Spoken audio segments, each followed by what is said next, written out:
us for your daily dose of hot tea only on Win Media 98.9.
Good morning, guys, and welcome to Island Tea right here on Win Media SKN with your faves.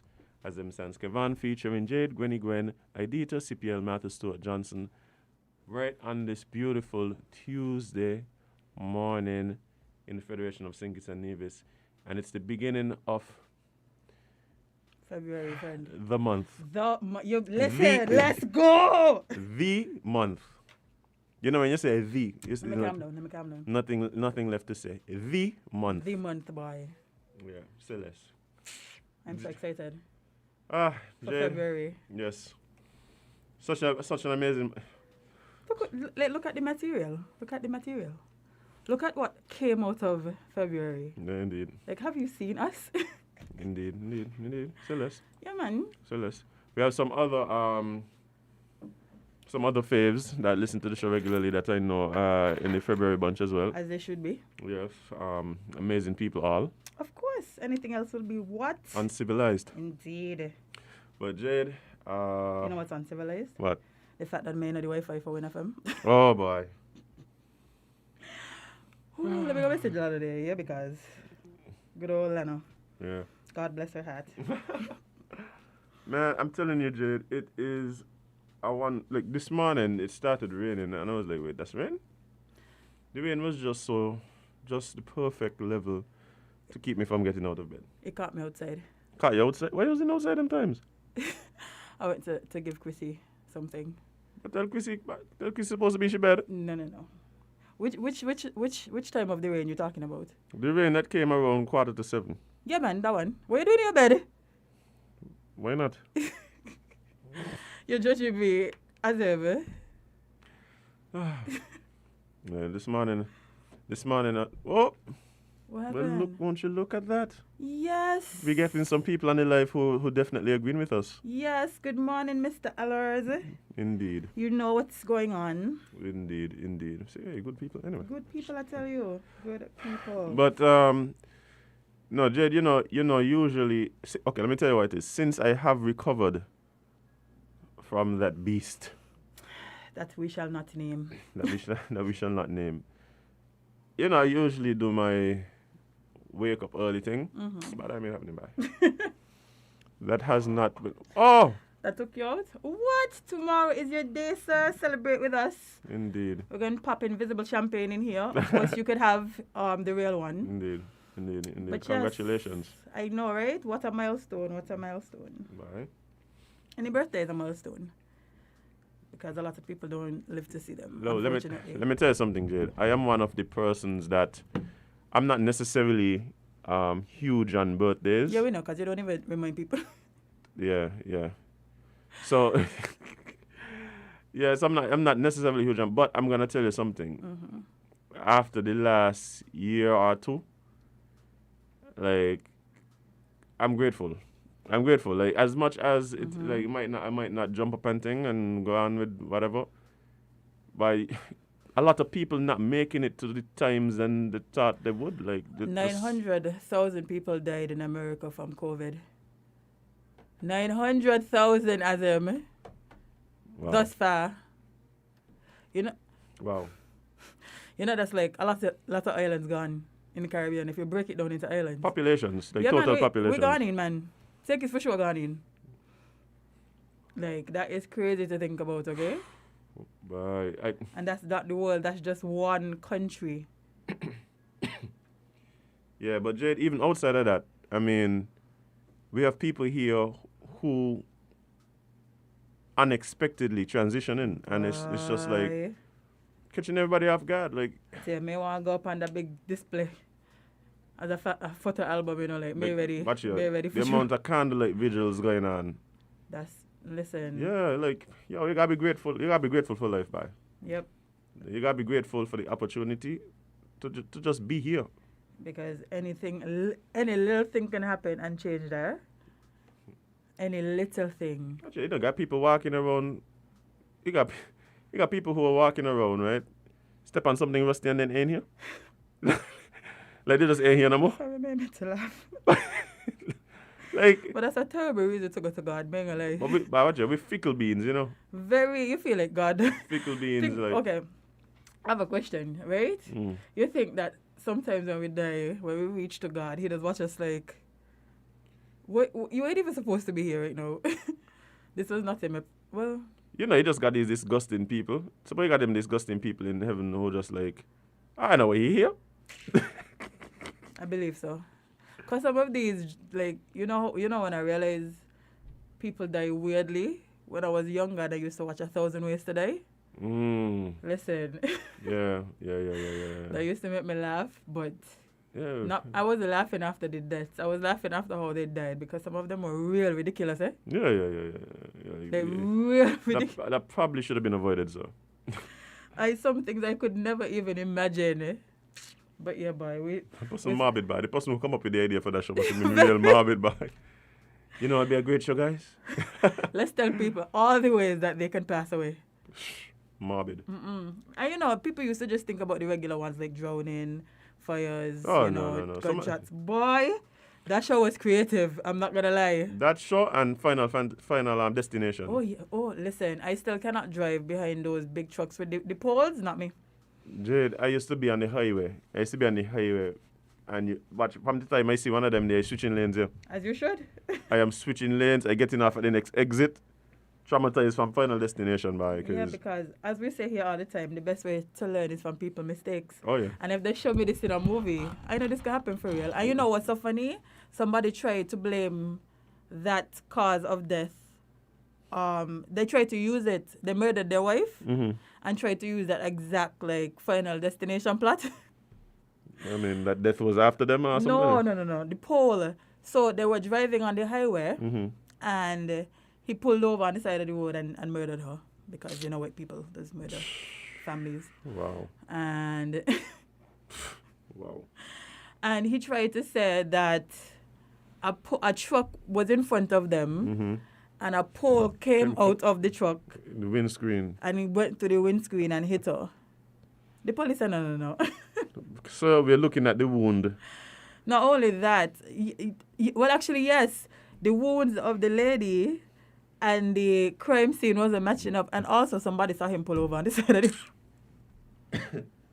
I mean, it is a highway. I mean, you know, where people are. Constantly. All right. Let's see what this caller have to say. Good morning, caller. Live on LNT. Good morning.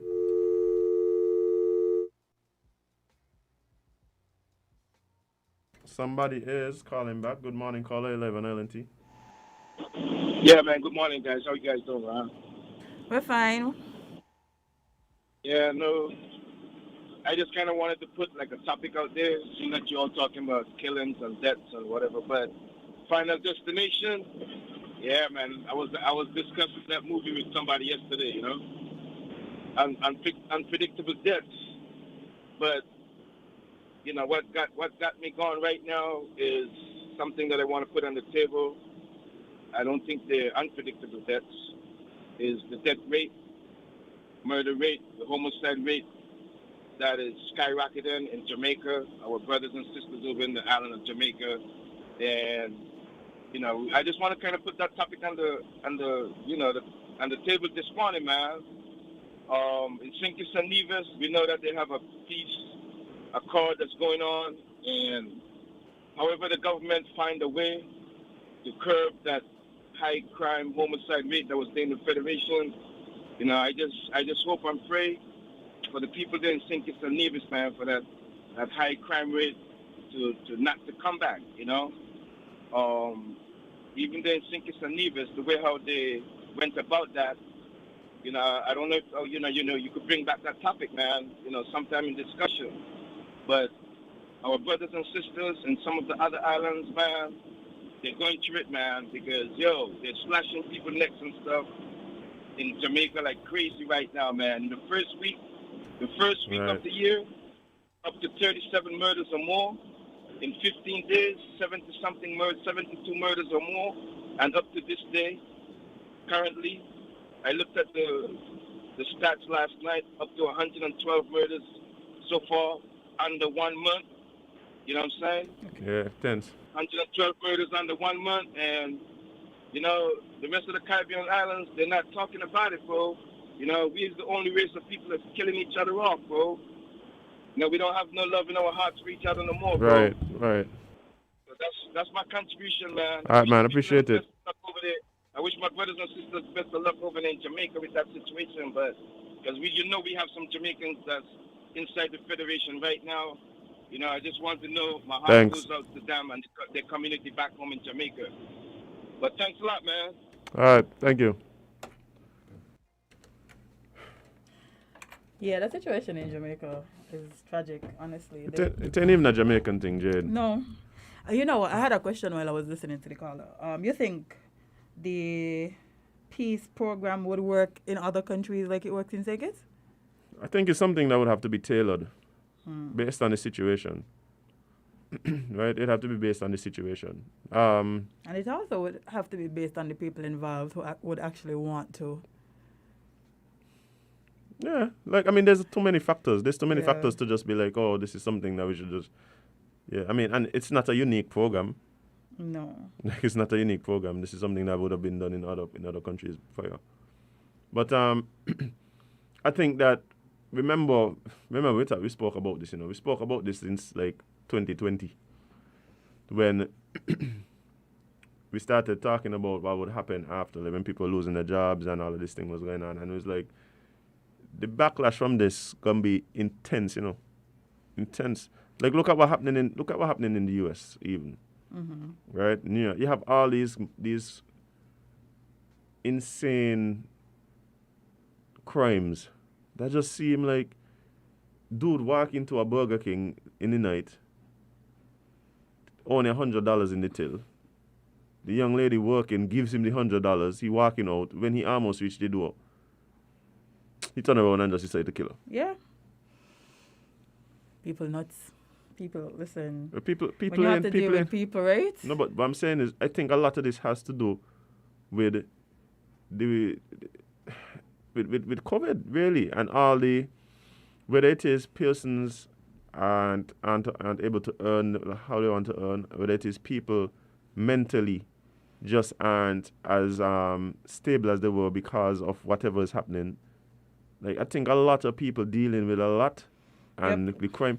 Like, when you're listening to the news and you're hearing the crime, just like talking about crime. I mean, talking about like world, like all this, like political issues and international issues, because a lot of that going on too. Yeah, but that started way before COVID, so a lot of them ain't really. But there's a lot of new conflicts going on right now, Jade. A lot of new conflicts. Now Russia and Ukraine, and everybody else. Yeah, the Sudan. Yeah, I was watching one of the protests yesterday. You think Russia can actually invade Ukraine? I think they already have, actually. Oh, well. Like, but they've been supplying separatist troops with either weapon. There's Russian troops already in Ukraine. There's already. They've already annexed Crimea. So you think all the threats the other country is making to like sever ties with with Russia, the fines and what do you call it? The sanctions. Yeah, the sanctions. Thank you. The sanctions and actually threatening to send their own troops there. You think that will help? I think. You think? No, You think Putin care? I think Putin cares. I think what's happening is that what Putin is posturing for isn't what Putin's ultimate goal is. So Putin is posturing for a full-scale invasion. I don't think that is his ultimate goal. In other words, If things go how he wants. no. In other words, let me put it this way: he has his goals in mind, right? And perhaps he figures if I posture this way and come to the bargaining table, then I may get what I want initially. So in other words, they're trying to stop the war, but war really wasn't my goal anyway. So by the time we get to the negotiation table, I am able to negotiate for what I actually want. I think that there's a lot happening. I think Putin does kind of want to see some return of some of these areas that were the Soviet Union. I think he has support within some of these areas themselves, and that's where you're seeing some of these wars being fought and altercations happening. So I think it's a very nuanced situation. Let me put it that way. I think it's a very nuanced situation. I don't think everything is as it seems.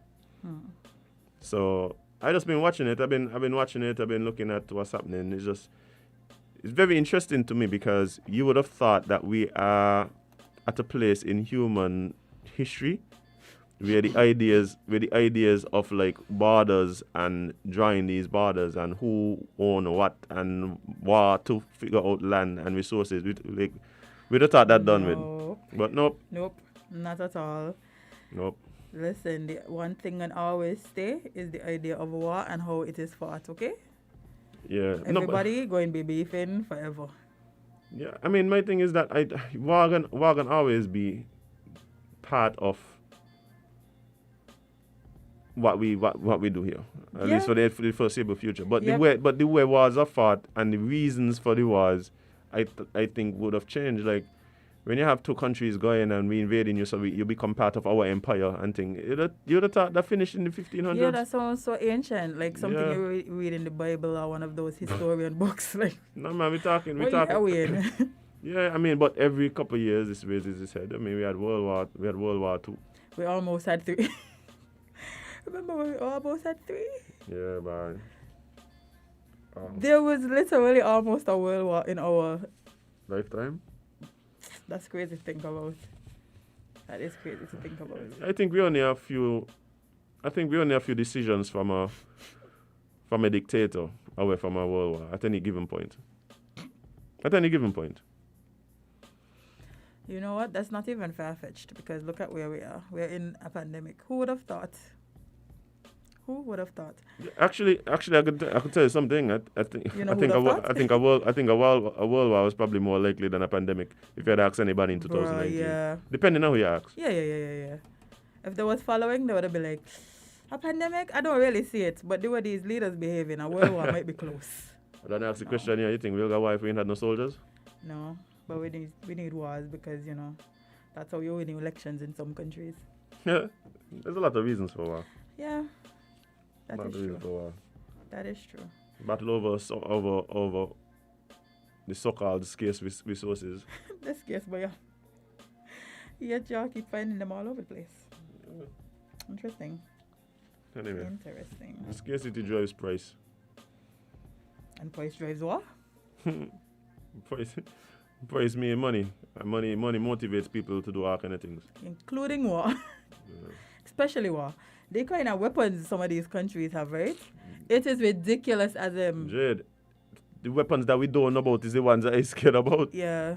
The ones that they parking up and so. Them is And the it- ones that they made 30 years ago. Yeah, and the ones that are testing out and stuff. Them is the ones that they actually want us to know about. Yeah. The ones that could literally wipe out our entire country. Yeah, y'all ain't gonna know about those. Like the diseases like COVID.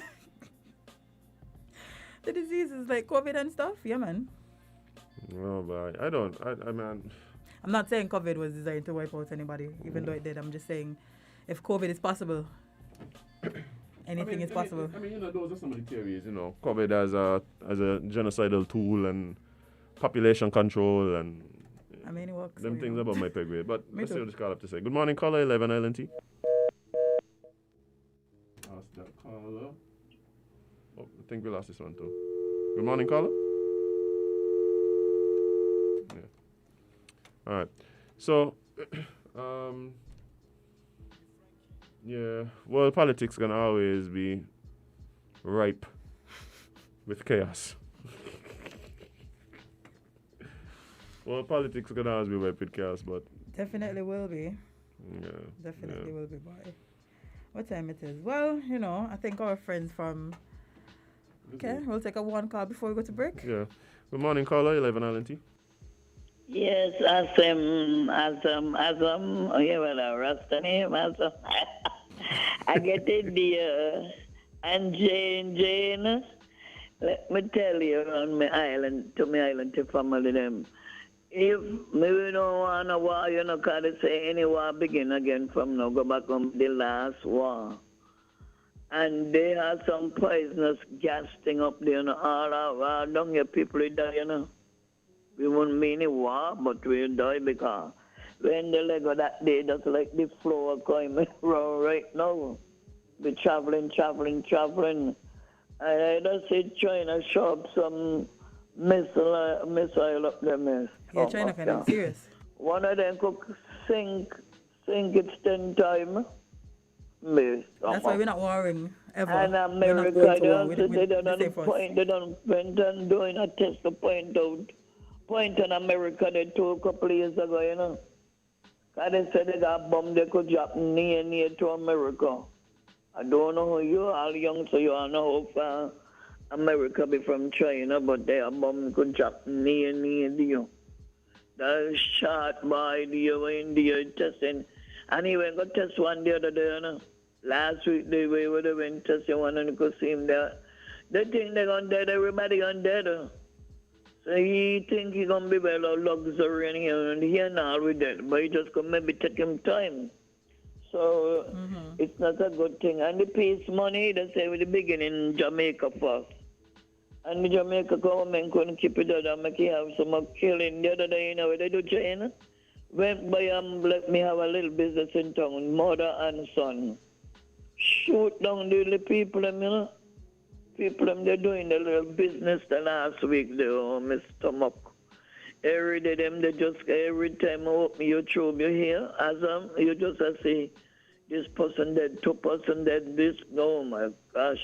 Yeah. Sometimes I refuse to go on YouTube for the day and all. So, Yeah, sometimes you have it's to a just very dangerous take all away yourself over. I from don't that know side how of to the get up news. into put into that. He done the went after Ukraine already come back again. I don't know. They're going to die, we're going to die. As much as they think, and they don't let go nuclear one up there already. So just now, it may not be die right away, except soldiers may start to just get sick and just passing away.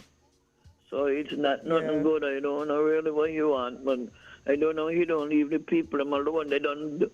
He don't lose them years ago. He still try to win them back. Yeah, that's how we go Oh sometimes. my, okay, you all have a good day. You as well. Boy, listen, as we say, one thing on fight is war. But it's time for a break. Marley done say it, yeah.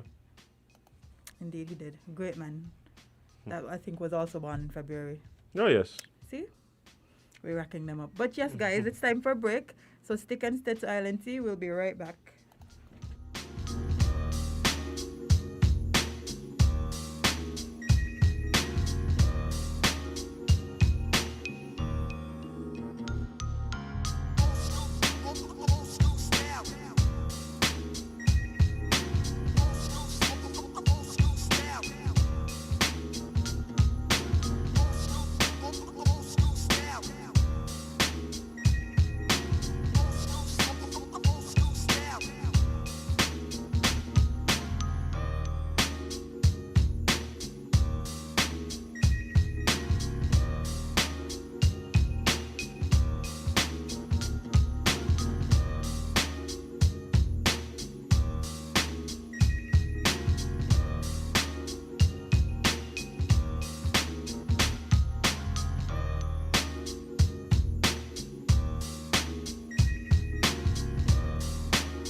country.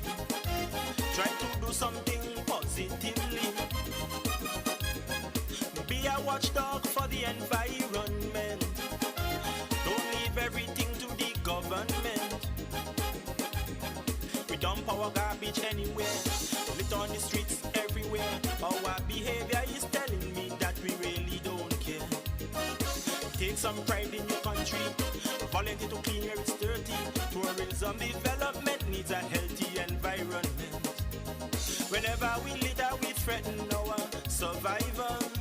So those who engage in it should be treated like criminals. So don't be afraid at all if they call you an informer. Report those who endanger our future. So if you really love this blessed land, this situation demands attention. Think about the future generation. Do what we can to preserve this island. The laws for littering we must enforce. We have to let justice take its course. If you are a proud citizen, you have the right, you have a reason to save this land from destruction. You have an obligation to become involved in anything which affects this nation.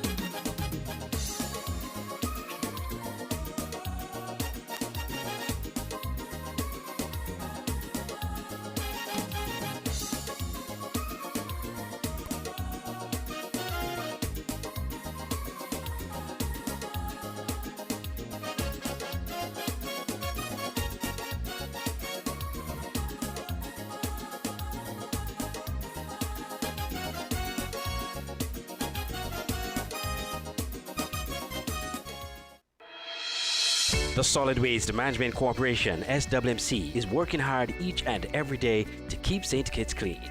Our primary mandate is to collect household waste while maintaining the engineer sanitary landfill in Connery. While it is the responsibility of businesses to see to it that their garbage is properly collected and disposed of at the landfill, the SWMC offers a commercial waste disposal service with our NOSI program. We also offer a bin rental service where persons can rent large bins to do community cleanups or other waste disposal activities.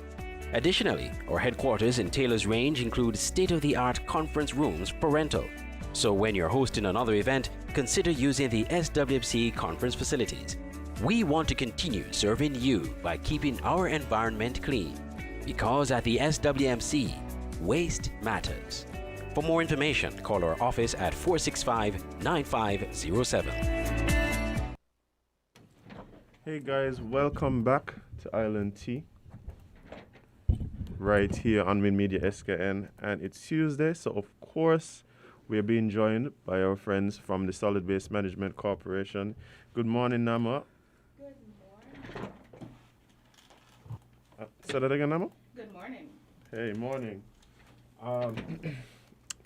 We realized that you also have some friends in the studio with you this morning.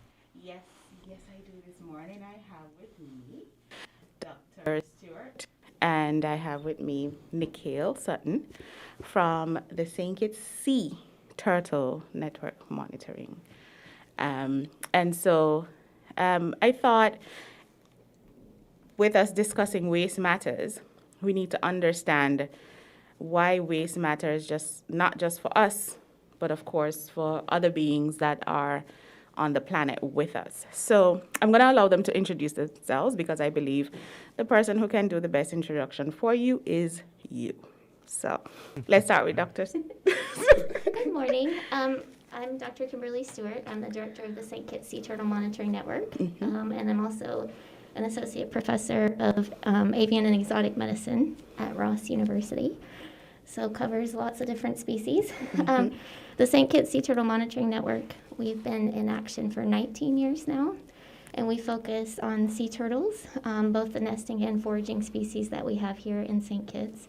And we have a lot of different projects associated with them, so we're doing anything from monitoring those nesting females to the juveniles that we find foraging along the nearshore waters, and we also are involved in a lot of conservation education, and a lot of that comes into waste matters and marine debris. See? It's connected. It's all connected. Indeed. You know, like Mufasa said, the circle of life. And Nikhil? Good morning, everyone. My name is Nikhil Sutton, Senior Conservationist with the St. Kitts Sea Turtle Monitoring Network. Okay, so Nikhil is a senior. Senior what? Conservationist. Senior conservationist. So you've been at this for how long, Nikhil? 12 years and counting. 12 years and... Wait. Literally. You started when you were like, what, 2? 9. Okay, see? 9. So that means individuals who are young, you know, the children can join this initiative at a very young age. And so don't think you have to be a quote-unquote adult to get involved. So before we move along any further, if someone wants to be involved, how can they get in contact with you or how do they go about it? We have several different modes of communication. So we have a Facebook page, the St. Kitts Sea Turtle Monitoring Network page, and we'll announce any big events we have coming out on there, any volunteer opportunities. Right. Nikhil will be answering you there. We also have an skturtles@gmail.com email address, and we have the Sea Turtle hotline where you can call us at 764-6664. So at any point, if you're interested in getting involved, we have those different methods for you to reach out. Okay, so what's the hotline for? The Sea Turtle Hotline is a number that was established in 2006 so that we had a way to respond to sea turtle emergencies of any kind, and it runs 24 hours a day, 7 days a week.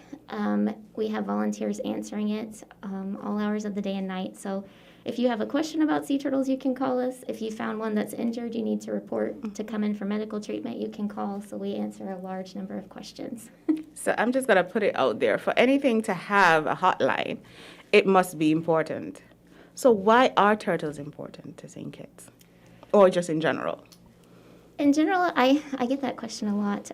So there are those of us who are really attracted to them because they are, you know, a charismatic megafauna. So we may think they're cute or whatever, but then we have to also move beyond that and realize they're incredibly important to the ecosystem that they inhabit. Sea turtles have very specific dietary preferences. And for example, leatherback sea turtles consume almost entirely jellyfish as adults. So these animals are keeping those jellyfish populations in check. We know jellyfish also consume fish larvae.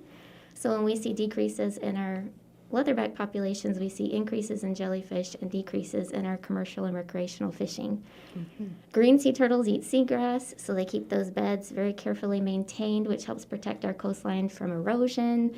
It also helps keep that nursery healthy for those small crustaceans and fishes that are living within that environment. So they play a very important role there. Also, when we start thinking about tourism, sea turtles are a sustainable resource for ecotourism, and they're very popular. So they're important for a number of reasons. So you listed several reasons. So they're important for tourism, of course. They're important for keeping the seashore not becoming eroded. They're important for keeping down certain populations. And even if you just care about eating fish, sea turtles are important to you as well. So you need to make sure they survive in order for you to be able to get your supply of fish for you to eat. So all of us should be concerned and all of us should take some sort of responsibility in terms of ensuring that the turtle population remains stable. So over the years, have we seen an incline or a decline in the population? Has the establishment of the monitoring network, has it been able to assist in sort of ensuring that we further understand and protect the turtles? Absolutely. That's a very important question and very timely. When we started working, our main focus was on leatherback sea turtles because those are the primary nesting species in St. Kitts. And we know those reach over 2,000 pounds. They're super exciting to see at night. Yes. And in our first year in 2003 monitoring, we had over 400 nests between just the Keon to Keys stretch and North Friars beaches. I will say we started noticing a decline in our nesting numbers starting around 2013, and down to around 2018, we were only seeing 10 nests. Last year we did have 28, so we kind of moved up. But the monitoring is incredibly important because sea turtles are highly migratory. So, for example, some of our leatherbacks travel all the way up to Canada to feed, and then they come back to us to nest. So we all share this information, right, throughout the Caribbean region and internationally. So we all came together in 2018 as a Northwest Atlantic working group, and we started examining trends in our data. And we did find that we have a decline in this Northwest Atlantic population, and it's been going on for about a decade now. So we're working on addressing that in various different ways. So while we've seen decreases, we have definitely seen very positive impacts along with the monitoring as we've gone through the past couple of decades monitoring and public awareness. Our juvenile populations seem to be doing very well. And we know with sea turtles, they don't actually come back to us to nest until they're 20 to 40 years of age. So some of these... And is that age, is it the same as human years? Yes, absolutely. Okay. Sea turtle is the same as human. Nikki, so how, because I see Nikki is quite quiet, which is unlike him. Very much so. Yes, very much unlike him. So how old can sea turtles become? Like, how long can they live? What I know from it's about 60 years. They could live up to maybe hundreds of years.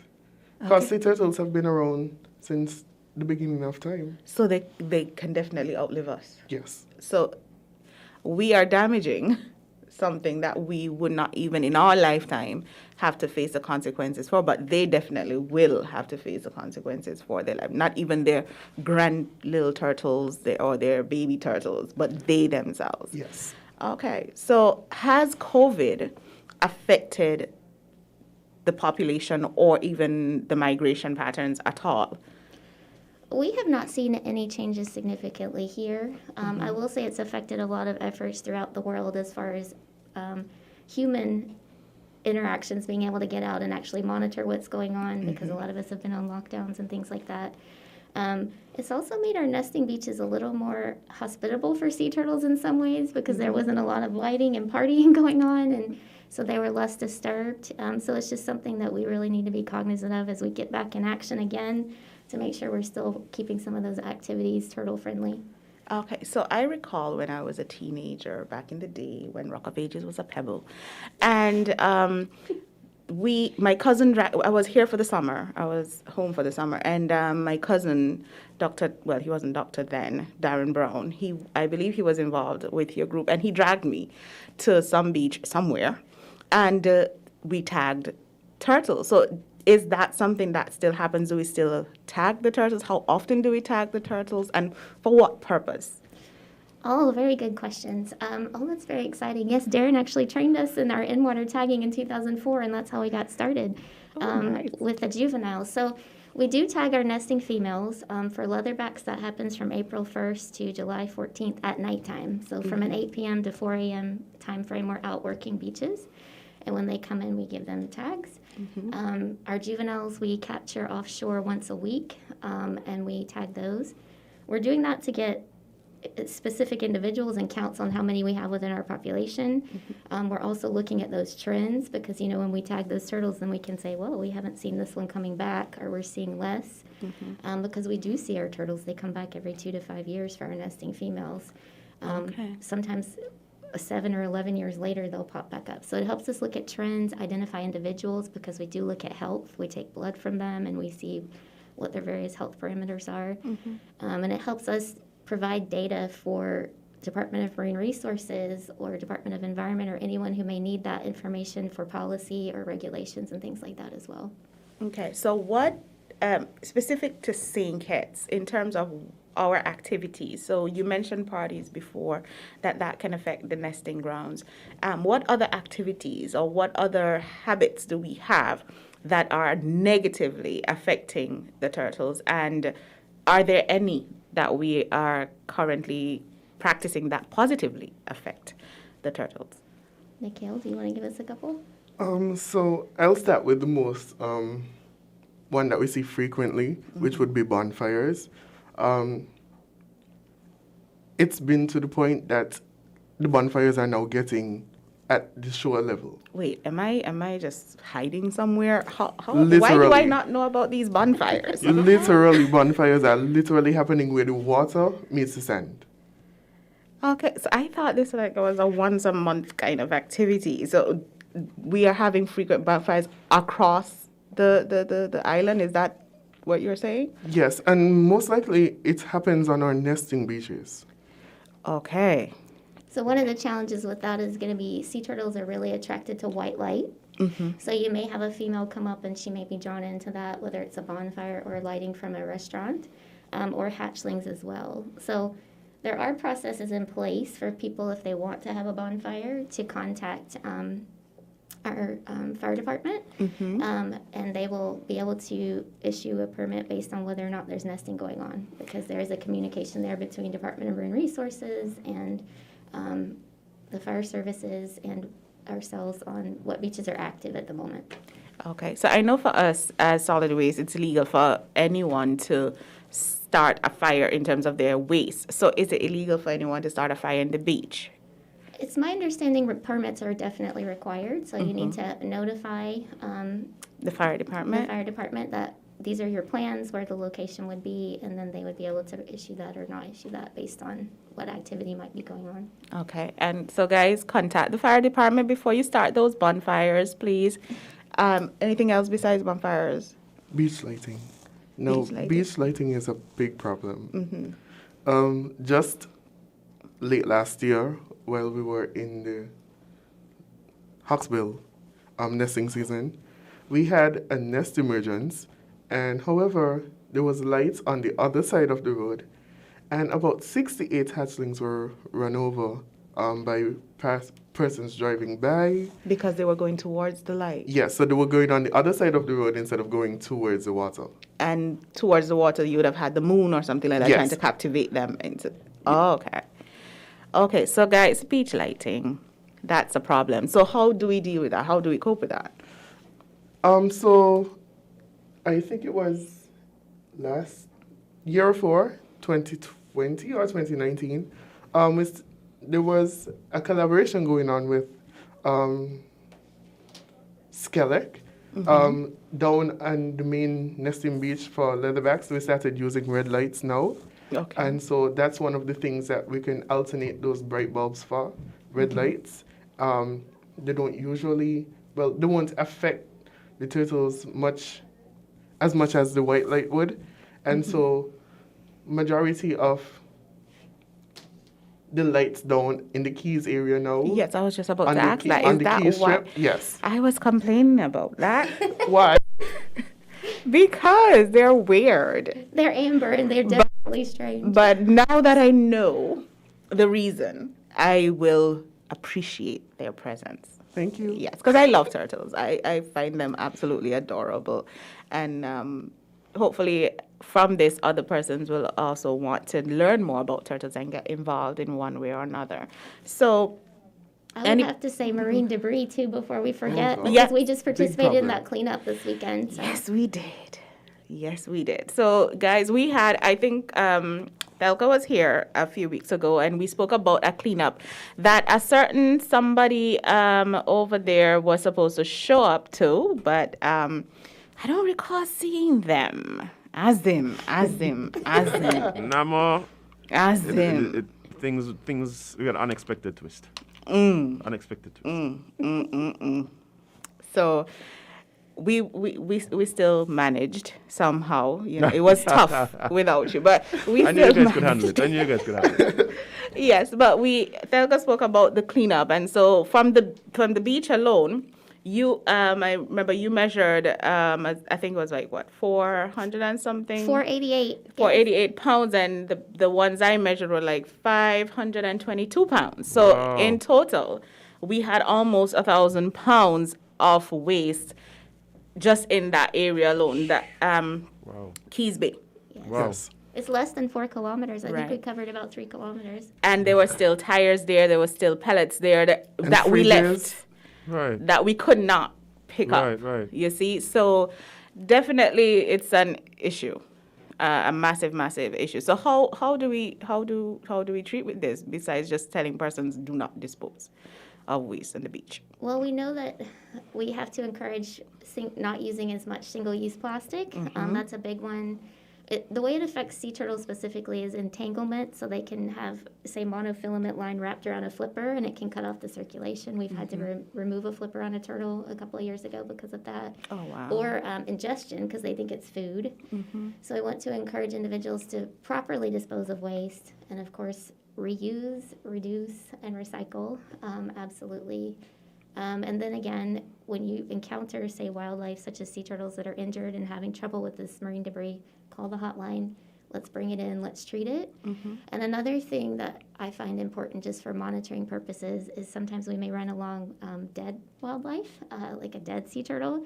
If you call us, we'll go out and respond to that as well. We perform a full necropsy, and we see maybe what was in the stomach, because at this point we've documented that over 52% of sea turtles have some sort of plastic in their GI tract. Oh, wow. Oh, wow. So Is it that they take it for the jellyfish?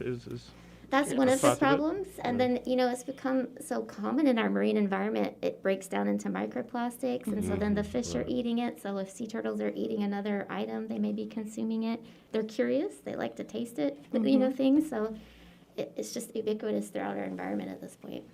Okay. So definitely the reduction of single-use plastics. So are there any, those are the negatives. So are there any habits that we do have, or policies that we have in place, or practices that we have in place as a nation that are positive? Absolutely.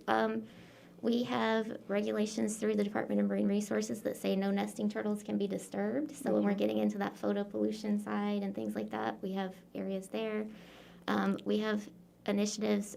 We have one called Certified Turtle Approved, where businesses can voluntarily become certified turtle approved, and they go through an inspection process, and some of those approach waste and how you're discarding your waste. Are you using things that can be recycled? Are you reducing single-use plastics, so using paper straws and things like that? And just monitoring in general. I find also the public is very engaged in beach cleanups. We had such a wide range of stakeholders last weekend. Yes. UNESCO, Clean Right, Ross, Solid Waste, the Sea Turtle Monitoring Network. It's just amazing. And the children were very excited about Yes. it. Oh my God. Again, They were those the children, highlights. I mean, yes, they were. They absolutely were. The excitement. I remember, the pride they felt when we told them, okay, this is how much this bag weighed. And they were just so proud that they were able to do that. And so I think we need to do a little bit more, because clearly it's needed. Yes. So we definitely need to do a little bit more of that. We have a lot of initiatives, I know, through Sustainable Destination Council and Department of Environment and UNESCO with the hoping to limit single-use plastic. So we have a lot of really cool initiatives. Okay. So turtles, how many types of turtles do we have in St. Kitts? So in St. Kitts, we have 3 nesting species. We have the leatherback, the hawksbill, and the green. Say that slowly. In general, we have about 7 nesting species. There is the leatherback, the hawksbill, the green, the olive and Kemp's Ridley, and the Australian flatback. Sorry. Oh, so am I gonna, okay. In The St. Kitts- Australian flatback is from Australia? Yes. Absolutely. Oh, wow. My mom always says, like, move to the front of the class. Move to the front. Okay, so is it that this turtle is coming all the way from Australia to come all the way this way, or it's just a species that was... That's just one of the 7 species in the Species, world. yes. And then the 3 common ones that Nikhil mentioned, we have We are the, nesting here. Yes. those are the ones that Yes. we have. So the leatherback, the green, and the Hawksbill. hawksbill. Oh, that sounds interesting. What's the hawksbill all about? Hawksbills are actually critically endangered, which is very interesting. In the past, they have been harvested for their carapace or their shell. That's where we actually initially started getting tortoise shell for glasses and all these type of things. And now we have the plastic alternatives. But that's one reason they became famous, unfortunately, because of the shell trade.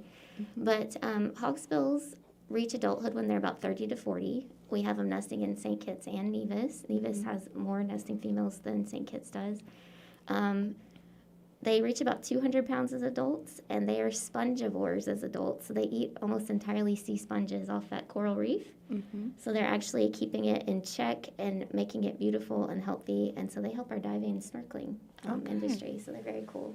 So I keep hearing you say that they eat something in particular as adults. So when they are younger, is their diet a lot vast, and they then zone into something in particular, and that's for Absolutely. all species? Yes, the life cycle of sea turtles is very complicated. We have the hatchlings that emerge from the beach.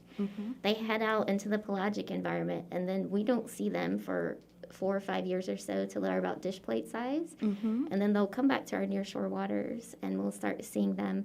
And during those phases, they're omnivorous. They'll kind of check out anything and everything. And then once they reach their subadult age classes, they start transitioning over to that specific diet. And as adults, that's what they focus on. Okay. All right. So is there anything else? Let me start with Nikhil. Is there anything else you would like us to know? Any information, tidbits, like wow moments or something like that?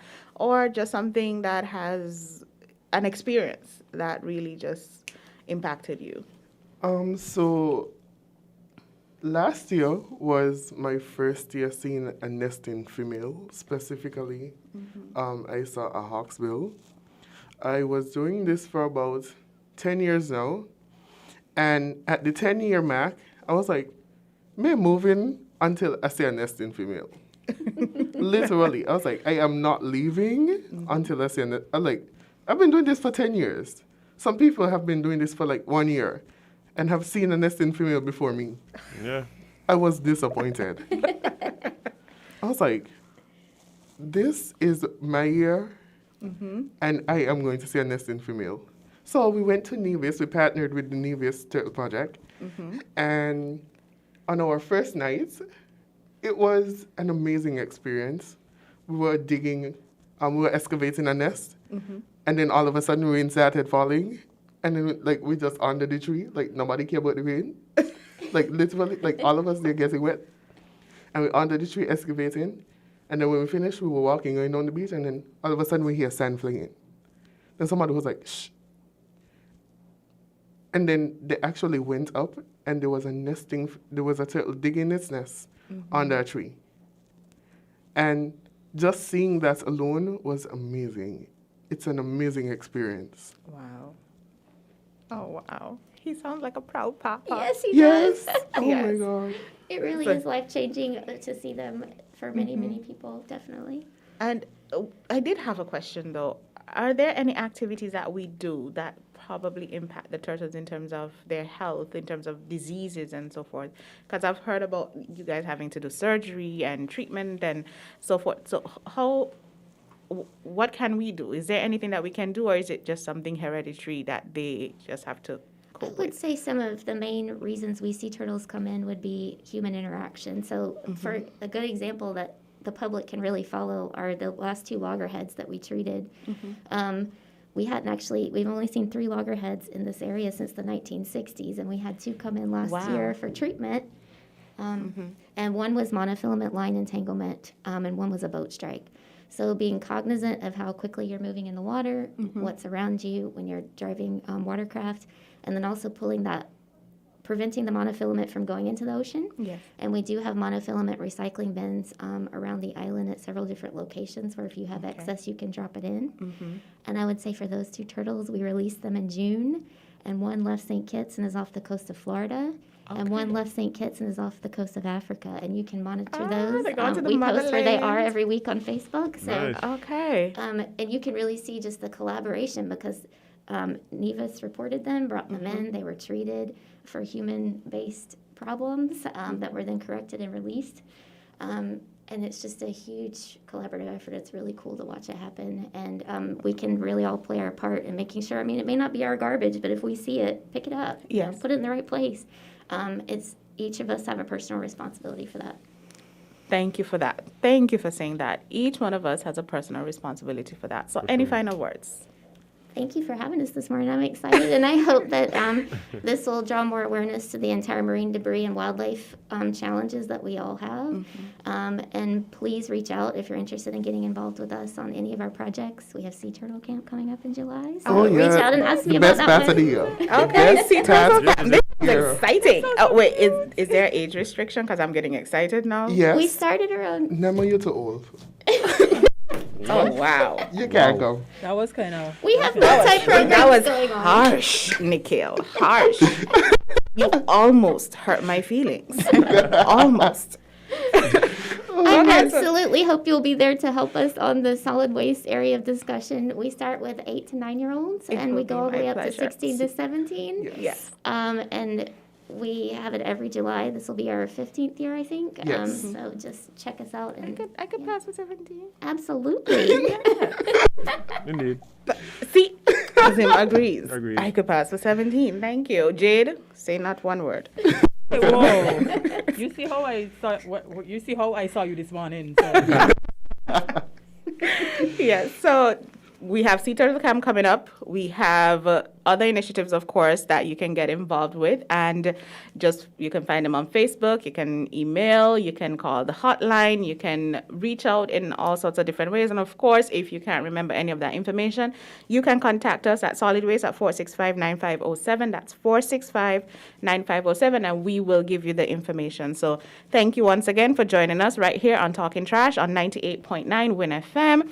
And you can join us if you missed it on YouTube and Facebook. And everyone, this is the best month of the year, so enjoy it Lovely. to the max. Have a blessed February, everybody. If you say you love your little dear country, try to do something positively. Be a watchdog for the environment. Don't leave everything to the government.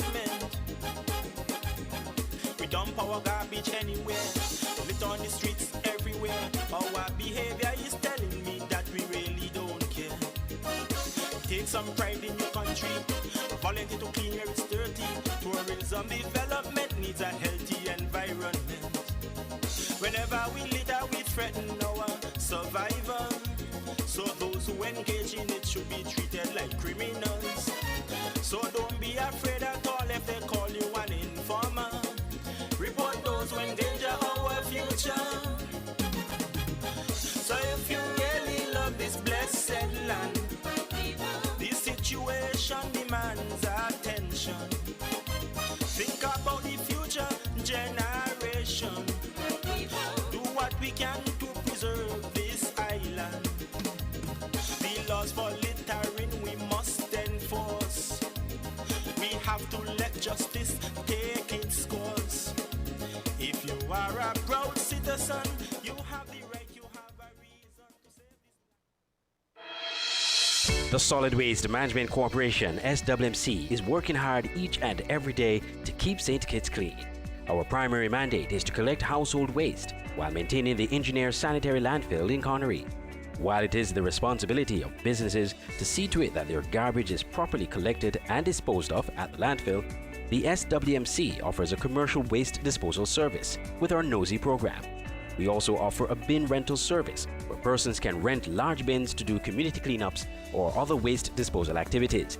Additionally, our headquarters in Taylor's Range include state-of-the-art conference rooms for rental. So when you're hosting another event, consider using the SWMC conference facilities. We want to continue serving you by keeping our environment clean, because at the SWMC, waste matters. For more information, call our office at 465-9507. Maybe it's the way the brilliant gold liquid reflects our sunshine, or how the bright blue of its label mirrors the clear Caribbean skies overhead. Maybe it's the fresh, crisp taste of this beastly cold beer on a scorching hot day. Maybe it's even the way it brings us all together. But one thing is for sure, Carib is very much a part of who we are wherever we're from in the Caribbean.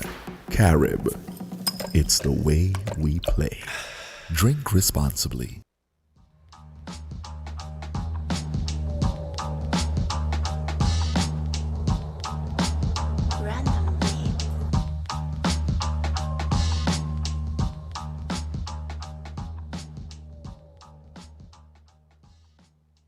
Good morning, guys. Welcome to Island Tea right here on Win Media SKN. It's the beginning of February, guys, and I know you're excited. But Jed, like one of the things I always remember about, what was it, maybe 6 years ago, going out and doing the total monitoring. I was like Sniper partners with the total monitoring group. And we'll go out and... so interesting. Yeah, it really is a cool experience. It really is a cool experience. And you see the size of some of these turtles, you can't believe. So you really got to do what we got to do to protect these animals, man. Indeed. Really got. I like one of the things that they did with the changing the street lights, the color of the street lights, so that so they don't don't walk up into the road and thing. That was a really good idea. Yeah. It was a really good idea. But speaking of lives, let's jump into tea time. Yeah, I know, friend. Go ahead. So, your usual situation report as of Monday, 31st January, confirmed cases in the last 24 hours stands at 13, which brings our total number to 5,435 with 422 active cases. And unfortunately, we are now at 37 deaths. That means we've added, what, 4? Yes, 4. Oh, boy. You see, I think a lot of people keep saying, right, that this new strain isn't as severe and it isn't as deadly. But I don't think that's true, clearly. Well, I don't know. It is, right? But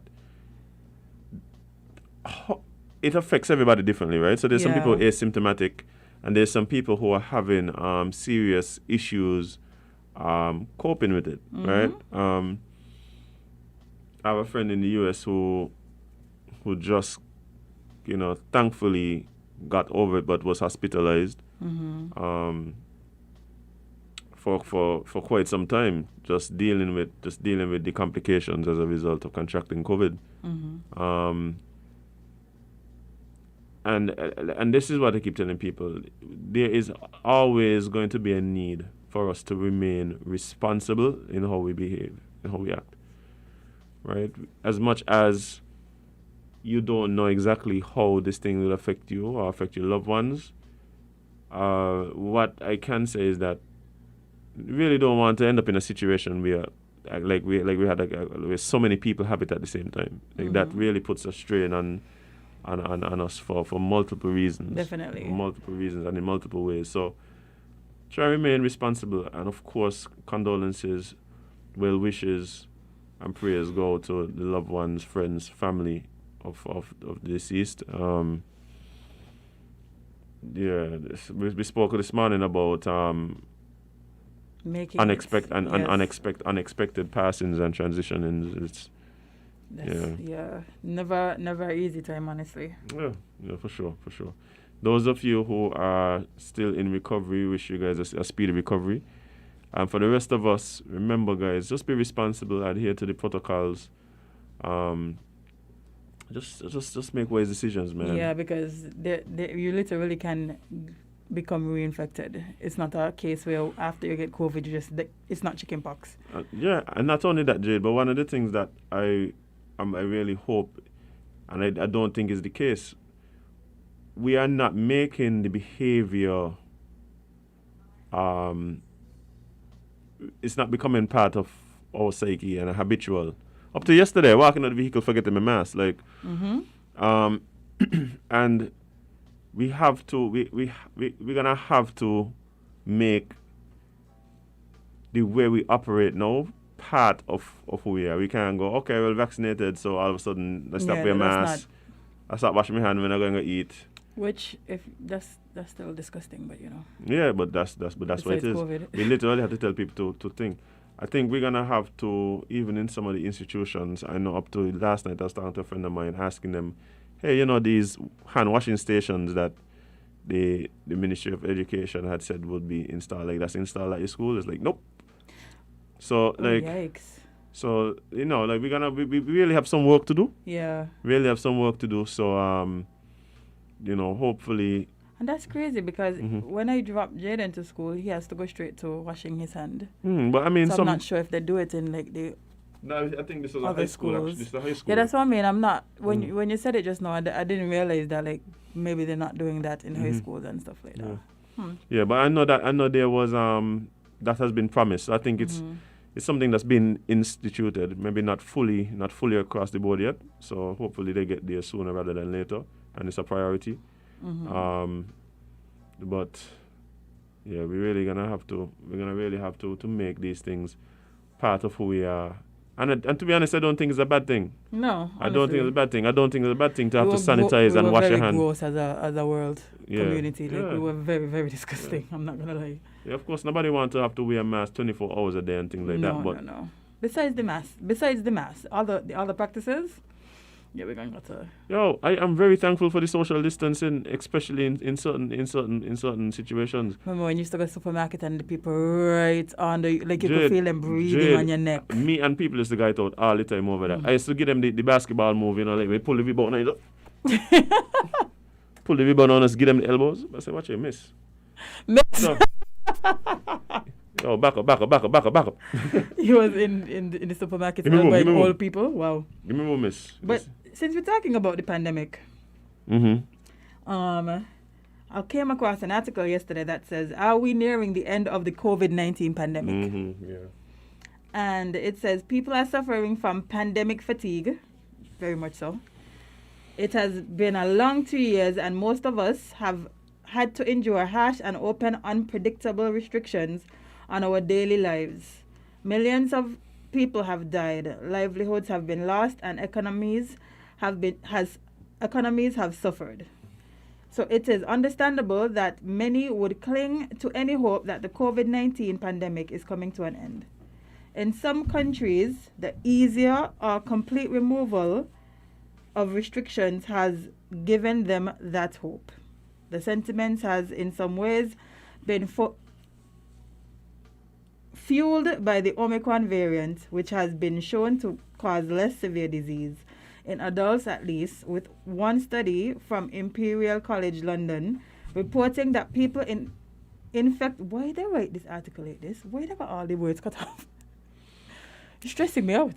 Yeah, there's this little thing that called Justified. Yeah, That's bro. what? Yeah. Anyway, that people infected with it were 40 to 45% less likely to be admitted for an overnight hospital stay than those infected with Delta variant. But the arrival of the Omicron variant, with its increased transmissibility and ability to evade at least some of the protection conferred by vaccines, and previous infections, should remind us of how volatile the course of the pandemic can be. The head of the World Health Organization, Tedros, Yeah, the head of the World Health Organization. Yeah, continue. Issued a stark warning this month when he said it's dangerous to assume that Omicron will be the last variant and that we are in the end game. Oh wow. Yeah, remember we spoke about that, yeah. While Omicron may be milder than Delta, although not mild, cases are continuing to soar, particularly across Europe. This suggests any hope that COVID-19 may soon become endemic is misplaced. Yikes. It is in its more scientific terms, a disease is considered endemic once the number of cases becomes stable or static, not when the illness becomes less deadly. By this definition, COVID-19 is not yet endemic, as cases are still on the rise. On the other hand, diseases such as malaria, which can kill 600,000 people a year, and dengue fever, which kills up to 25,000 people each year, are endemic in certain parts of the world. Yeah, we still got ways to go. Yep. Basically, that's what he's saying. Yeah, we still got ways to go. I think that, like I keep saying, I think we've seen how the hubris of certain leaders have really backfired in certain countries. I mean, one country that comes to mind is India. Maybe say, the Prime Minister declaring, we are over COVID. Why would you say that? Why would you say that? Election was coming.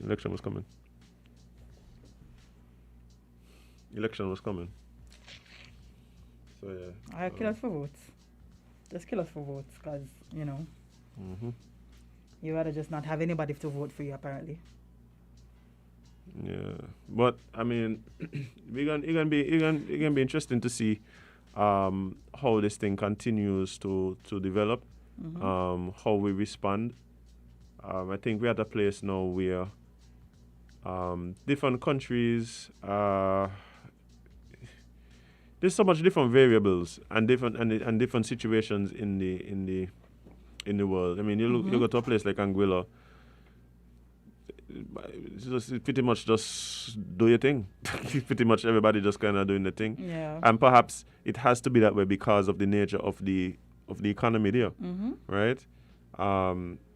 Whereas here we having things. Oh, you have to apply for events. Vaccinated only would be preferred. Like all these things are what we're dealing with here. So yeah. It's different. Yeah, I mean, places. we see everybody now using the protocols and our level of risk to give themselves competitive advantage. We spoke to the Minister of Tourism last week, where he was, just talking about the situation of how different countries are assessing the risk they're willing to take. Definitely. And my friends in Antigua are just like, yo, bring them, come. Bring ship. Meanwhile, we are now looking to see if we can. I think they've already made the decision. Yeah, and I think they carried up the percentage. They did. I think they just hasn't put out. Did they?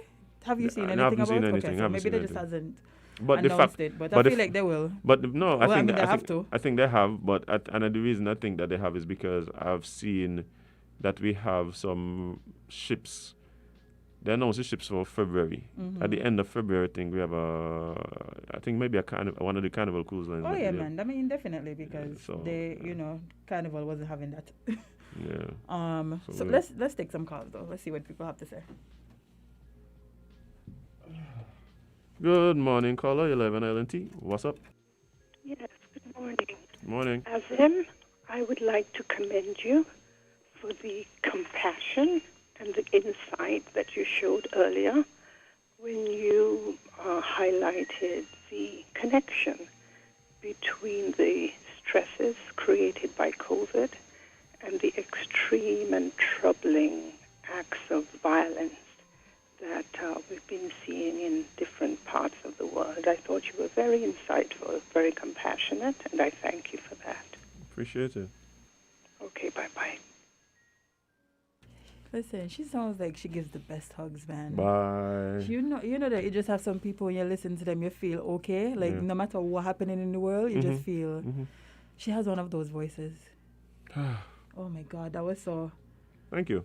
Yeah. Oh, we actually have someone on the live saying that the minister actually announced that the tolerance level has moved from 1% to 2% in relation to the amount of the population allowed to have corona for the ship to be able to dock. So okay, well, that's good. That's good vibes. Yeah, and not only that, I do believe that as well will continue to move. Yeah, I think so too. I think as the situation continues to evolve, like we'll see the percentages getting higher. Yeah, for sure. So yeah, and that is one of the things that I have been stressing this entire time. The fact that there has not been a coordinated effort and response to COVID. Every country has been dealing with it differently. Every country has different factors. I mean, yeah, I was just about to say that's probably why though. No, but the thing about it is, COVID, the virus has no regard for what country you're in, where you're from, what protocols you have. It doesn't care. Nope. And I keep saying this to me. I think we needed to deal with this. How we would assume the world would deal with the alien invasion. To be honest, I don't even. And if this is how we deal with the alien invasion, we're going in. Yeah, I was just about to say, from what I've been observing, I feel like if that was to happen. Like that's why they just released them during the pandemic? I was like, oh yeah. Yeah, we have aliens because listen, one thing at a time, okay? They probably realize the aliens ain't even people on that level, like the movies making them seem like as if they come, the whole world going to end and stuff. The thing about it for me, Like Jade, now like that. if So. there are, my assumption is that if there are actually aliens that come, You mean besides the one that they released on the video? well, yeah, besides the ones that they keep saying that they have no, Okay. they probably aren't like violent overlords who are here to colonize the terraform the planet. Yeah. The reason being, for me, my simple reasoning is, in order for our society to be able to progress to the point where they have the technology to be able to move throughout the galaxy, right? The society has to be evolved enough to not be wasting resources on things like wars, and they have to be an evolved species. Yeah. You have to be an evolved species. You're not gonna find any species acting like us, who are letting things like religion, letting things like politics, letting things like borders, letting things like wars, race, like sex. Listen, I was we stunt our own development by being and we are derailed by all of these really and truly inconsequential things that we get this ridiculous amount of importance to. Honestly, right, I think it was sometime last week, I was just sitting down and thinking. And I was like, the reason we hate people is so minuscule, right? Yeah. It is honestly ridiculous because men and women beefing, old people and young people beefing, races beefing, religions beefing. What happens is that we tend to focus on differences and give we overemphasize the importance of differences definitely. and not recognize the similarities that exist. But not only that, right? Imagine a world where everybody was exactly the same. Boring. Yes, nobody wants to live in a world where everybody does the same thing, thinks alike, acts alike. Like, well, that's not true, eh?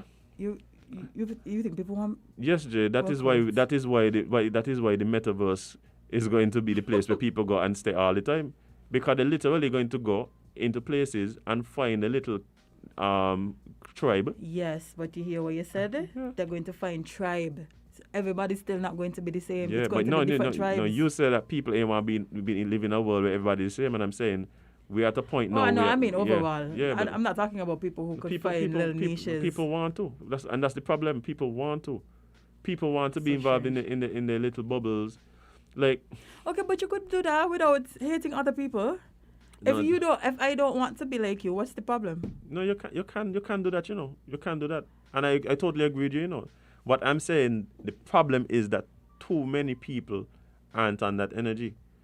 Look, there are a lot of people who, and I think I gave this example before where I went to an event and I was talking to somebody, and when I finished talking to the person, somebody was like, "Why are you talking to him about? He's one of them who does blah, blah, blah, blah, blah, blah, blah."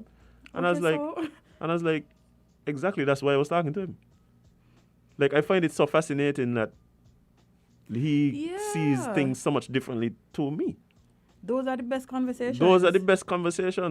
You understand? Like, those are the people. I don't want to be around you. I'm boring. This man literally believed that if you walk far enough, you fall off the earth. I want to have a conversation with this guy. Listen, I told you about the time I talked to somebody, right? And they literally told me that the world is flat and that they are projecting the sky. Bro, listen, when I tell you I was intrigued because how like what is you could imagine what they think on a daily basis? Yeah. Fascinating, boy. You always talk to different people. Yeah, sometimes you got to get out of your comfort zone. You definitely have to. I think that's one of the things that really limits us here. There's too many people who share the same experiences and these experiences over and over again. Jay, there's still people here, adults working Never Go Nevis. Crazy. The people living here live town and they never pass Keon going east and they never pass Sandy Point going west. Yeah. This is real thing. This is real, No, I know that. When you know how many people just we live in one of the smallest countries in the Western Hemisphere, Jade, and Definitely. people don't know it. People don't know their own country. That is crazy. I'm sorry, that is crazy. But Last night I make mention of somebody and talking about Capistia and had to define what I mean when I say Capistia. No, but this is real. I know it is. And there's a whole big world out there. It is And quite. we're not even exploring our immediate surroundings. Yeah. Everybody just want it to be the same, man. These people don't know where Stapleton is. Yeah, they know Stapleton up Monkey Hill. Like they know There's that's people who don't know they don't know where Stapleton is. Yeah. There shouldn't be any place in St. Kitts that you don't know. Especially if you live here. You live here, you like, come on, like. You know there are tourists right now that know St. Kitts better than Yep. people living here know St. They Kitts. could tell you about St. Kitts and you live here all your life. And you're just like, what? Yeah. That's insane. But let's take some calls. Good morning, caller. You're live on Island T. What's up? Lost that one. Yeah. When I started working, right, started driving, Mhm. I used to just go up and down the place. Them time the gas Hot wasn't like foot. how now, eh? Oh, But oh. Good morning, caller. You're live on Island T. How are you doing? And morning to the lady. Why you talk something there, right there? You got a lot of people that they never go around the island yet. Yeah, real talk. Big people. Some people die and never go around the island yet. Yep. I always listen to this program, and it's a nice educated program. And a lot of things sometimes when I miss in the news, I don't get it somewhere. Thank you. I appreciate You're it, most man. welcome. You're most welcome. But Appreciate speaking it. of in the news, there was something that kept popping up in my face. Mm-hmm. And I think, let's see. So, yeah. The You- story is interesting. Yeah. Let me see if I got it. Bring it up. You wanna do it? Yeah, sure. Okay. This one. So okay, well, as in pulls up the article, somebody's saying that this is why schools should go on field trips. A good way our kids to learn about St. Kitts. Yes, it is a good way for our kids This to is learn what about I keep St. saying, Jade. By time you get out of primary school, every year the school every student should go on a field trip. They definitely should. By the time you get to high school, you should start then preparing based on interest Mhm. to visit some other country that Indeed. is ahead in what. So if you're into agriculture, the country has all these diplomatic ties with all these countries. There's some countries that have advanced agricultural technologies and things. So you should already be identified that in Fort Farm, or we're going on a trip to this country. Mm-hmm. If you're involved in arts and things, you should we're going on a trip to Broadway. Yeah. If you're involved in technology, or we're going on a trip to, because here they have a robotics thing that is an engineering thing. Like, we have these diplomatic relations with all these countries. Like, Use them. yeah, Use them. The minister came on here speaking about the need for people to take some of these the scholarships. the scholarships and things. We'll get more people taking them if they go and see the countries and yeah. By the way, there's a scholarship opportunity open right now. I don't remember which one it is, but y'all could take a look at it. It's on the Win Media SKN page. There's an article written about some new scholarships that the Premier was talking about. We need a government portal where one can go and see all of these things available. Make it known to people. Hey, you're interested in scholarships? Go here. Mm-hmm. Instead of having to jump all over, people sending it to you. And then there needs to be people who are able to help you navigate the requirements. Sometimes the same thing goes for grants and funds. Mm-hmm. Right? There needs to be a place where I can just go and see all the grants and things available, and there must be people who are able to help me navigate. Ain't everybody know how to write a proposal. Nope, that's and not for only sure. that, a lot of times the proposal for each of these grants are different. What UNESCO want, different to what World Health Organization want. Mhm. Right? So there's money out there, there's opportunities out there, but Some people just need help. Yeah, some people just need help. Mhm. And I believe we'll find more people taking advantage. But Jed, what you were alluding to earlier is the fact that the Armenian president resigns amid dual citizenship scandal. I wonder what citizenships. I wonder what that could be. You think it's because he had an Armenian passport? I doubt it. I doubt it, friend. Armenia's fourth president, Armen Sarkisian, announced his resignation on January 23rd. Replacing him is Alen Simonian, the president of Armenia's National Assembly. In a statement shared by Sarkisian, the former president criticized the limited powers of the presidential office and decried attacks on the presidential office from various political groups. However, a new investigation by Armenian investigative journalism media platform, HECT, in partnership with the OCCRP, revealed that the resignation came after the president was probed for his dual citizenship. The president, who announced his resignation from the presidency on Sunday night, had reportedly done so shortly after being contacted for comment about his St. Kitts and Nevis citizenship. Would you look at that? Why? He was contacted by journalists. Wow. Okay. We had information that the president had a St. Kitts and Nevis passport, which was confirmed in correspondence with the president. We cannot provide many details of the investigation at this stage, as it is a cross-border investigation and not yet complete. According to Armenian law, as explained by journalist Eric Hakopian, the president cannot hold dual citizenship before assuming the presidency for a 5-year period. With these new developments, the presidency was illegitimate. Well, in his defense, the president told the journalist that he was unaware that his dual citizenship was still valid. Heck said the questions of legitimacy around his presidency could have ramifications for all of the laws he passed and appointments he made in office. What a calamity. What a calamity. So he's saying that he didn't realize that he still held the dual citizenship when he ran for president? This is a situation that we've even had this conversation here regarding some of our politicians. Right? Like this ain't nothing new. Like if you know this dual citizenship thing should be valid, should be a valid reason why you can't be elected to office? Yes. Okay, well, you know. Why is that? Allegiance. Okay. You have to know where your allegiance lies. Okay. I like where it's going. Yeah, allegiance.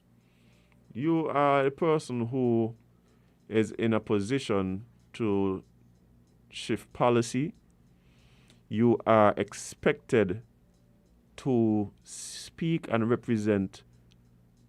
behalf of and represent the citizens of the nation at the highest levels of politics and diplomacy. Like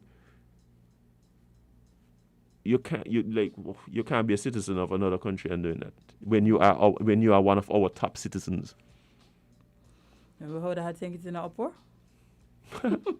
I mean, there's some people who don't care, and I don't have a problem with that view. But I understand the argument. Yeah. I mean, Americans. One of the things Americans are afraid to do is denounce the U.S. citizenship. Yeah, when they make enough money, I need to go to the Bahamas or the Caymans. Yeah. They be like, me? American? Nah. I don't denounce that. Yeah, because no matter where you go in the world, U.S. coming for the taxes. Yeah. Boy, you better believe it. U.S. is one of them. U.S. is one of those countries. That's an argument. Not an argument. That's a discussion I had with somebody at one time, saying that the countries in the Caribbean should take on that same tax model. So no matter where. So you don't tax based on geography. You tax based on your citizenship. So the citizens who live in the U.S., Kittians who live in the U.S. Should pay taxes as well. I mean, if they're allowed. I mean, the U.S. does do it. listen, I agree with you because if they're allowed to come and make Not with decisions... me, no, that wasn't my argument. No. But with the sentiment. Yes, I agree with the sentiment because if they're allowed to come and make decisions about who is going to run the country, I feel like they should give back to the country in that way. What about if you do pay taxes in the country, then you are allowed to? Yes, I would agree with that one either as well because again, you are deciding on something that you have nothing to do with. I wouldn't say nothing, but I Well, understand where you're it coming doesn't from. affect you in the way that it would yeah. affect the people that actually live in the country. So having people just come in once a year, because that's literally it. Some people don't. Maybe once a year, sometimes once every 10, 15, maybe Yeah, just sorry. the one time in your life. Every time there's election, this is the only time that They come home. they come home, and I don't think that's fair. I keep saying, I think what we need to do is, I think we need to make them their own constituency. Yeah, you did mention that. You did mention. I think we need to just make them their own constituency. They 'Cause have, there's a always they, have some a, trouble they, have, when they, have a, they have a representative.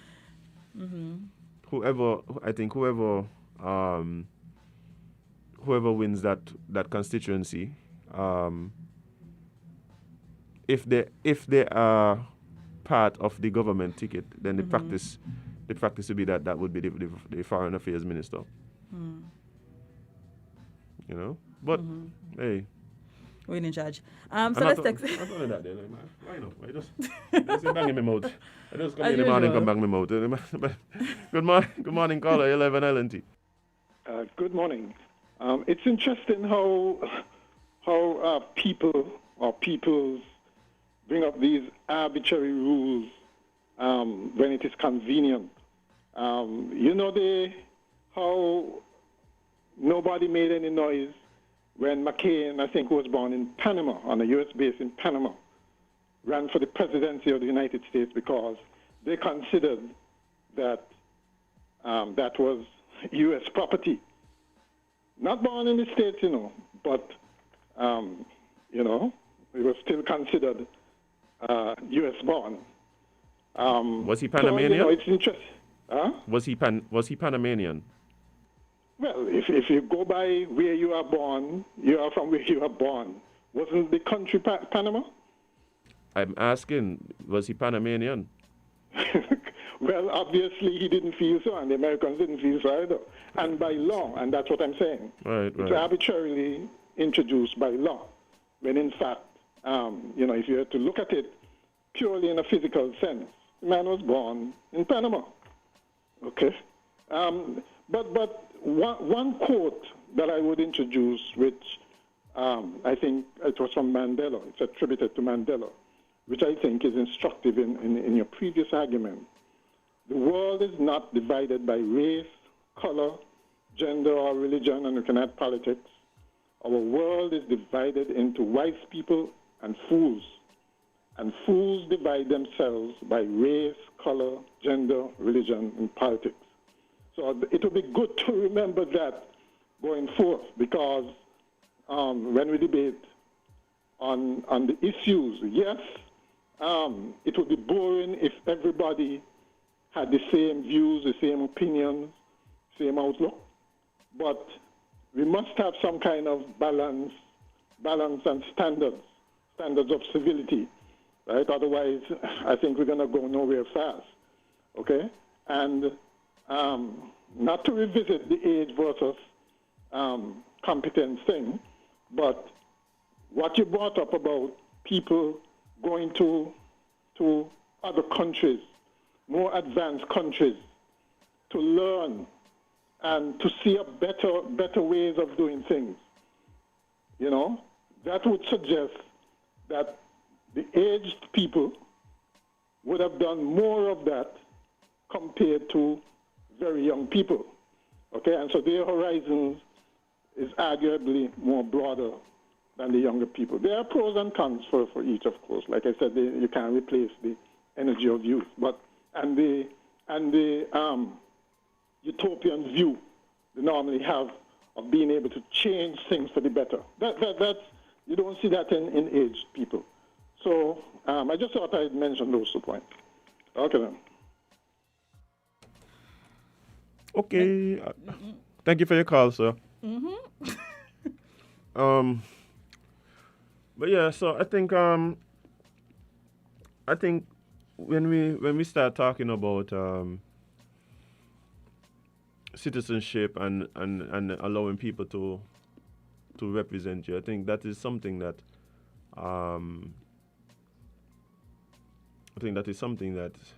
is going to forever be up for debate. But most places that I know, I think they don't allow persons to run for office if they. Yeah. At least for the highest offices in the land. Yeah. Is either you with us or you're just in power? That is it. You want to take another call before we move into something else? See what people are saying. Good morning, caller 11 Island T. Yes, you were talking about people don't really know the countryside. What happened?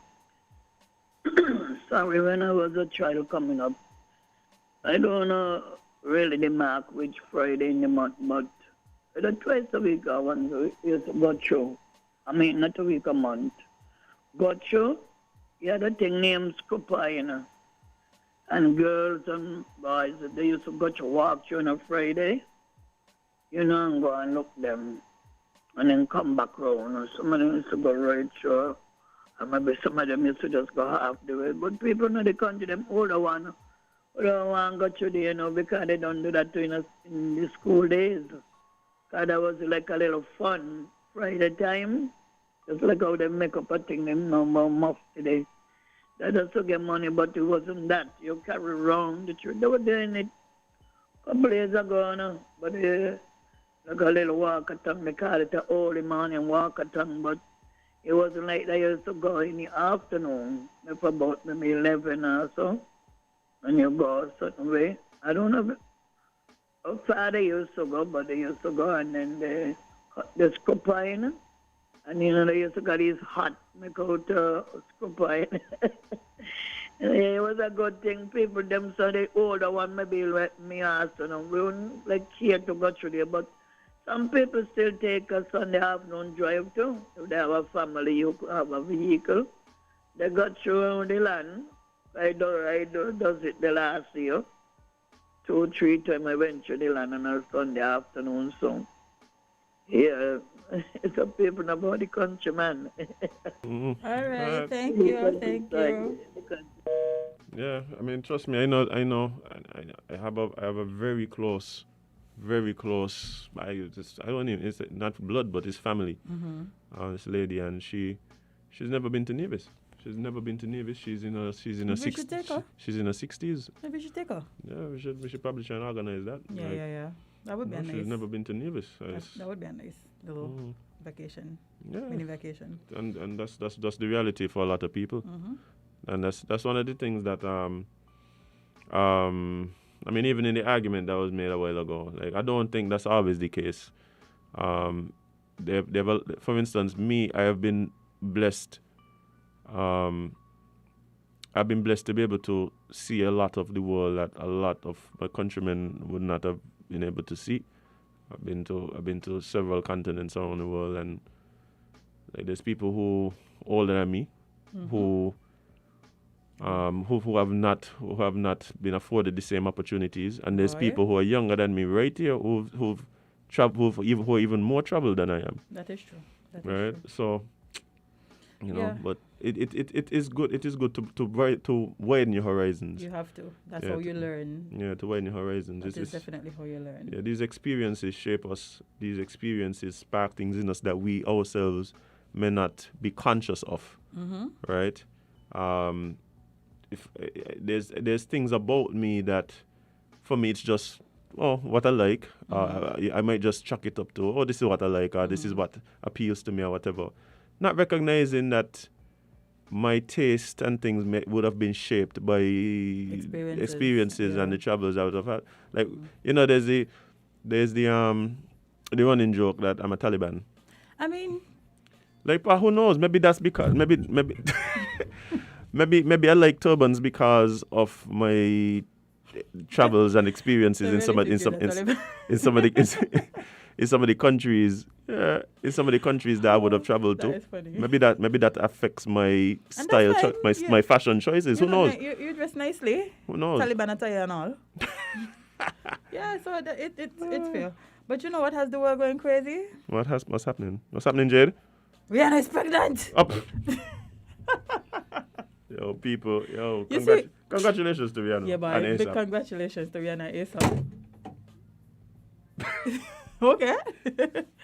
But you see how people have been losing their minds. I'm not talking about people who are joking. I'm talking about people who are legitimately upset. I just seen a lot of posts, like, yeah. Why are you upset that somebody having a child for somebody who don't want to have a child for? Yeah, they did. Yeah, you didn't have a chance. You didn't have a chance. Y'all think y'all was going to want to have kids with Rihanna?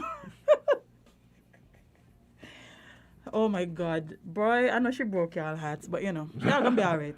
Y'all going to be all right. Oh, boy. Yeah, people are funny, man. Listen, people are creating think pieces Mm-hmm. about... Wow. That just shows me how wild of a world Good for we them. live in. Good for them. And them meaning Rihanna and A$AP, like, big up yourself, man. Yeah. All y'all who out here writing think pieces on people who don't know y'all, touch some grass. Go touch some grass, please. Y'all are losing y'all grip on reality. Please go touch some grass. You want to talk about rehabilitating stalkers, or you want to talk about the former Miss St. Kitts that passed away? I feel like we should talk about stalkers. Yeah. The other one kind of heavy, and we've been heavy all day. Yeah, bye. Okay, we don't have any more heaviness. So, can stalkers be rehabilitated, Azim? Do you think they can, before I go into the article? My belief would be yes. Okay. That is just based on my need to believe yes. Your need to believe in humanity. Yes, and be hopeful and all those nice things. Well, as somebody who has been stalked multiple times, I do not believe that. I do not believe that. You think there's no chance for them? Azim, they're gone. They're gone in? They're gone. Okay. They're gone. But, so, a scheme in Hampshire tries to rehabilitate stalkers to psychological therapy. Should it be adopted nationally? And so it says, Abby first encountered her stalker on her 21st birthday. A man turned up at her parents' house with a gift for her, a bottle of champagne and a card. At first, she was embarrassed that she didn't recognize him, assuming she'd forgotten who he was, but in reality, she had never met him. Wow. Thoughtful stranger. Pana turn it up from early. Thoughtful stranger. I usually just go in and be like, hey, my name is Azim. This man come with champagne and a card? Yeah, man. Bye. I got last bye. It's scary that he found my parents' house. What you say, I got last? I got last bye. It might come for your birthday friend, you know. So yeah, it's scary that he found my parents' house and he knew where I was. And because it happened on my birthday, I'm reminded of it every year. This was the start of a month-long ordeal for Abby. Her stalker followed her around a shop near to where she lived, hid in her garden shed, and turned up at a villa she was renting with her friends in Ibiza. What's going on with you? Not doing my stalker impression. Oh, that's why you hide behind the shed? Yeah. Oh, okay. Well. The villa didn't even have a postcode, and yet he still managed to find me. Okay. Abby. Abby's stalker, Jamie, was a complete stranger to her. In April 2021, he pleaded guilty to breaking a stalking protection order, SPO, which meant he couldn't contact Abby. And he was handed an 8-month suspended sentence. He was ordered to complete 30 rehabilitation sessions with the probation service and program for obsessive compulsive disorder. Mm-hmm. After breaking the terms of the SPO again, he was jailed for 14 months and is currently in prison. More than 80,000 stalking offences were recorded in England and Wales in 2020. Figures for the Office for National Statistics show. As you know, in St. Kitts here, I don't think stalking is an actual offence. I mean, the country's small. It's kind of hard to walk out if a stalking you on. Jade face just now was priceless. I couldn't even continue with the joke. I couldn't even continue with the joke. So what? It was like, what? So we don't have anti. I don't know. I am honestly unsure. Do we have an anti-stalking bill? One of the lawyers let us know. If no, we need one. I can tell you that. We need one. I mean, we do have restraining orders, and so you could have a restraining order on persons here. But how would that work? I mean, I know you was joking, right? But you're right. We are very small. Right. It ain't matter if you're very small. You better figure out your maths. If you got to drive, if you live Sandy Point and you're in town, and the person who you're supposed to stay 50 meters from live on the main road in Challengers, well, you better drive go Kayan way. You got to figure out what you got to do to remain compliant.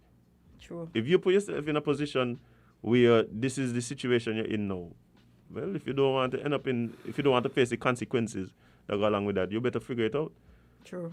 Because let me if you got to move or whatever, because the person lives Sandy Point, they might catch the same bus, you better move. You better. Like, I really don't know what protections are for stalking, and I don't even think people think about it as much as some other people do. I think about it because of the things I consume. Yeah. And from the experiences I've had. And Gawain is asking who stalked you, but he didn't recognize that he doesn't want you to actually say it on the air. Let's not do that. You stalking us, listen. You stalking us, listen, Island. I just need to get my jade fix. But the thing for me, the reason for me why I want to believe so is because I look at it like addiction and other illnesses. Like, I don't think people choose to become a stalker. I don't think you wake up in the morning and be like, hey, you know what? Let me get fixated on I think I'm gonna just be fixated on this person for the foreseeable future. But sometimes it starts as somebody that you actually have relations with, like sometimes that person can't fathom the thought that you are no longer giving them the access to you as they once had. So they turn to other means, which can be very deadly. But see, we say stalking, but I'm glad that in the article they call it what it is. It's really obsessive compulsive disorder. It is, because you are completely obsessed with this person. Yeah, it's a disorder. Yeah. It's a disorder. So I would want to hope that even if you can't be rehabilitated, that you can be given the tools to manage the compulsion. Yeah. You understand? Because if it's not managed, listen, things get out of hand. Boys, you remember, I don't know if you were familiar with this story about the singer Bjork. I think she was a singer. Yeah, Bjork, yeah. So Bjork had a stalker. She didn't know about this man. She's never met this man, nothing. Love Bjork, He did too. Yeah? He did too. So not to that point. No. I think your love for her and his love for her are different levels. So he actually got so obsessed with her that when he found out that she had a relationship, he tried to email her a bomb. Not email, sorry. He tried to mail her a bomb. Yeah. And he ended up making this video where he was talking about why she's terrible. Meanwhile, she ain't know this man, and why he trying to kill her and all of these things. And then he killed himself on video. So luckily, the package was intercepted before it got to her. Wow. Because, it could have ended really terribly. And the same thing a matter of fact, the same thing happens to a lot of famous people that actually died. Like celebrities. Yeah. What's that one that I remember? He was a fashion designer. What's his name? He was a big fashion. Gucci? No, not Gucci. What's the other one? I can't remember his name. Gucci, but Louis Vuitton, Prada, Cartier, okay. No, but what happened? This guy, right? He got obsessed with him. He never met this man, and this man showed up to his house and shot him. Oh yes, I remember that. Who it was? It Gucci? No, I don't remember who the. I don't remember, but I remember the incident. Yeah. Yeah, I mean, celebrities, of course, become a target because, they're idolized, they're presented in a certain fashion, and so, yeah, but... you just never know. The funny thing is you don't even have to be a celebrity. You just have to come across the wrong person's radar. I think there's a lot of people running around with some of these disorders that we have yet to identify. We just walk Yep. out, this person weird. Oh, that person weird. Oh, that person we're gonna crazy. behave- Yeah, no, no, Oh, that no. person just needs some sex. Like this is the kind of You things we know just say. that's a literal. I'm not even joking. Like that's I one of the things know, people but say it's so crazy regularly. that people literally just use sex as a way to treat mental illness. That is not a way. That is literally not a cure for anything. Well, except but yeah, except the things that it is actually supposed to cure. But other than that, we throw sex around and we throw drugs around, and like as if that's supposed to be the end all be all cure for a lot of these things, which it is actually not. Jade, I have seen situations where people who have recognized that they have a problem with addiction, right here locally. Versace, yes. But I have seen situations where persons who have recognized, hey, I have a problem with addiction, right? Now, they might not articulate it in the most medical way, right? So they go out and they're with their friends, and the pressure. But no, me want to drink tonight, man. Me want to drink tonight. And I just, like, why people don't just respect people? No, they want to force you to drink. They want to force you to think. I just... Bro, are y'all crazy? Are y'all trying to kill this person? Jade, y'all can't care about these people. Jade, I don't think... it's like a personal decision, I don't drink, right? So I and like sometimes you go out and somebody asks you, what are you drinking? Water. Because that's pretty much 90... Oh, my money can, but my money don't buy water. My money don't buy water. Like, So you think my money can buy water I'm then? like, okay, cool. But it's just like, why would you feel the need to... Nah, people don't respect it. I don't understand. Like, it's weird to me. I'm so happy that I'm one person that I can say peer pressure does not affect me. Like, from I tell you no, and you don't respect that no? I think peer pressure affects everyone. I think Well, pressure... that type of peer pressure. Right. I think there's different... I think there's different situations that you may be less... they may affect you more. And two, I think different approaches affect different people. So, for instance, I have this one particular friend. If you go to her and tell her, do this, and it's something that she really don't want to do, you ain't getting her to do it. Like, she's steadfast. But if you go to her and be like, girl, I bet you can't even. Oh, the challenge. The challenge. Oh. She can't turn down a challenge. She cannot turn down a challenge. That don't work on me either.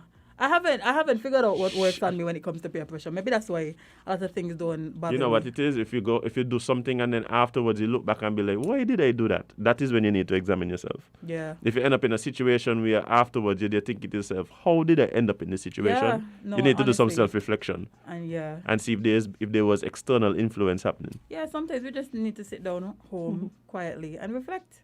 Nothing is wrong with that. It helps you figure out a lot of things.